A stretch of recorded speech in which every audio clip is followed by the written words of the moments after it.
Clean up your life. Consider your circumstances. Start small. Have you taken full advantage of the opportunities offered to you? Are you working hard on your career or even your job? Are you letting the bitterness, resentment hold you back and drag you down?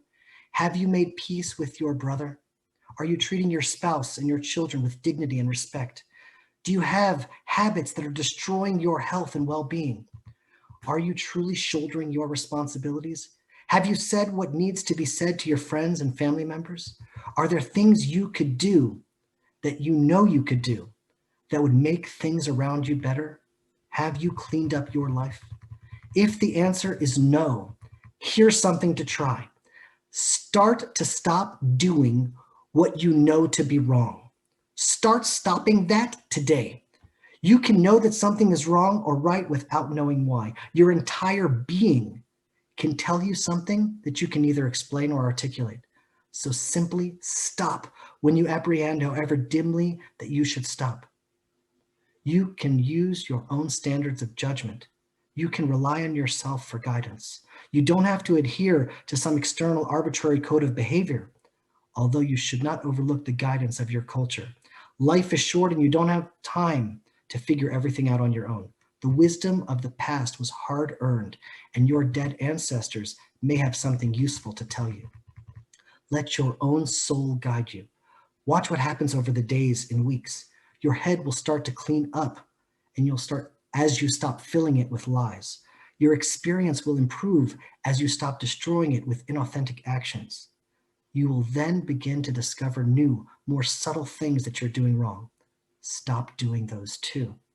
After some months and maybe years of diligent effort, your life will become simpler, less complicated. Your judgment will improve.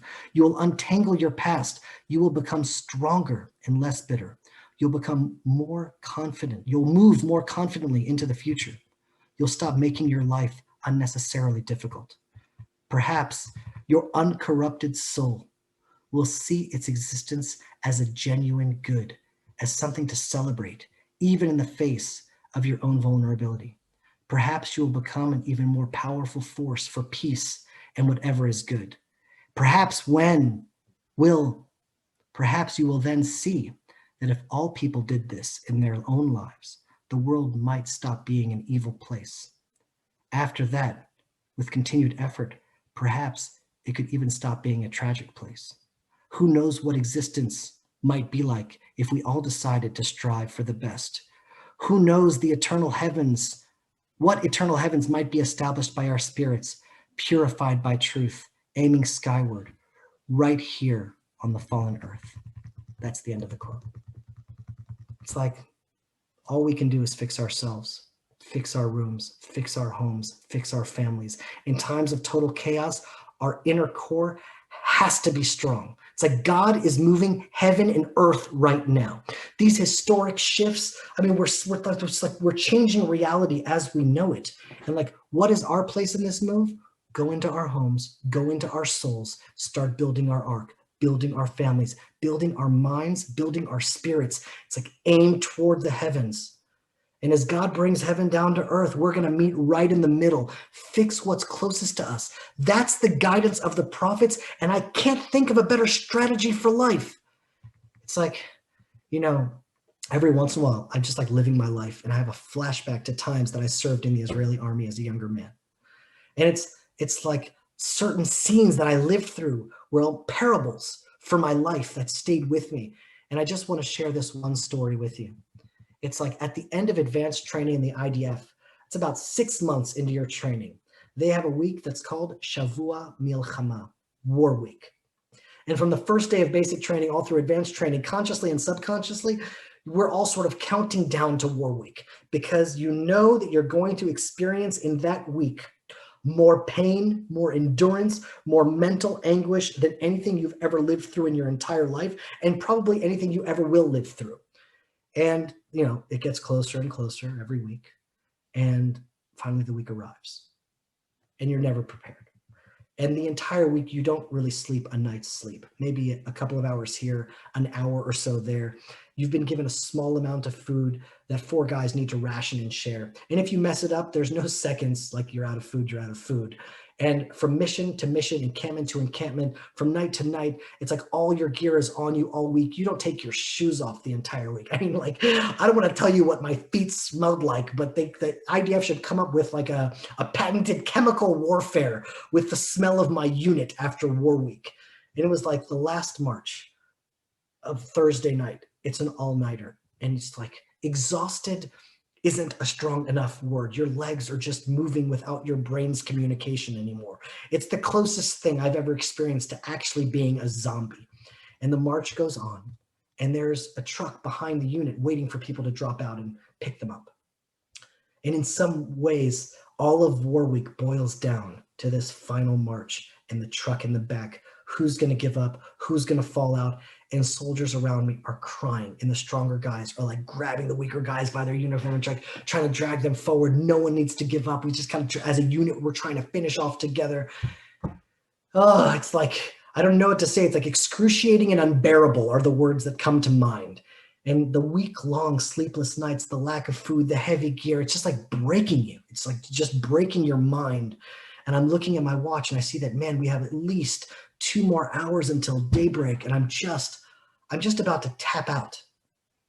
And you know, what is tapping out? Just like collapsing on the ground and the medics coming to get you and pulling you into the truck. That's what tapping out looks like. And I just feel like I can't take another step.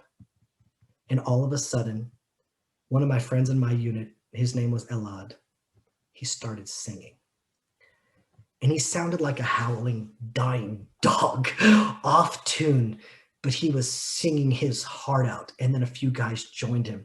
And in less than 30 seconds, all of us were like singing our freedom song. It's like, no one in the unit tapped out that night. All it took was for one courageous guy to start singing, in a new spirit, like of hope, just like filled our hearts. And I want you all to know, friends, we have been blessed by being called to this fellowship.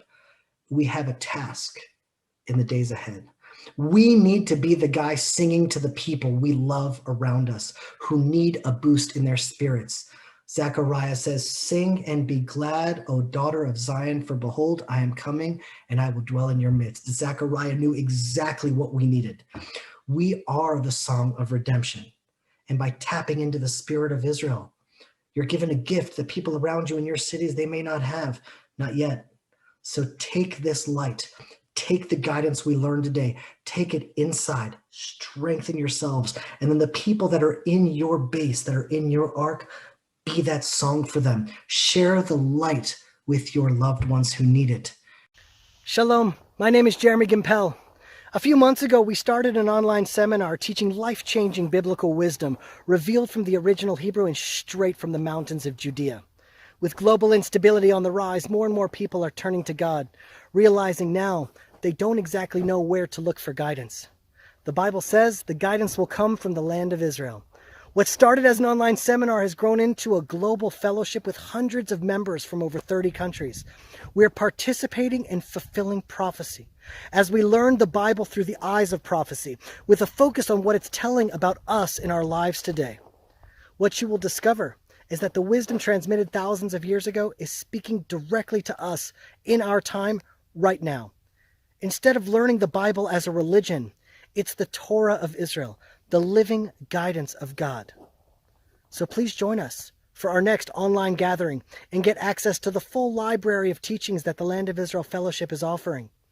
Join now and get an audio series on the prophecy encoded in the book of Joshua, absolutely for free. Just click on the link below or email fellowship@thelandofisrael.com. I don't know how you found this video or what compelled you to click on that link, but I don't believe in coincidence, and I would encourage you to take the next step on your journey toward the Land of Israel. I hope to see you at the Land of Israel Fellowship. Shalom.